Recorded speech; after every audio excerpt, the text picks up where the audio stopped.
bahagia selalu sampai menerima anak cucu nanti kepada Ibu Desi. Kami beserta guru-guru, Bu, ya, mohon maaf, Bu.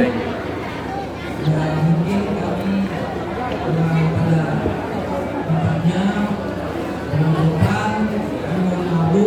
Kami dari keluarga mengucapkan terima kasih dapat diberi kesempatan untuk memberikan satu kata-kata nasihat.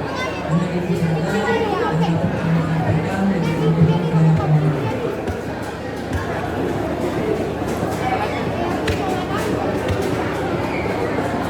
Mungkin dari beberapa yang lain memberikan kata-katanya.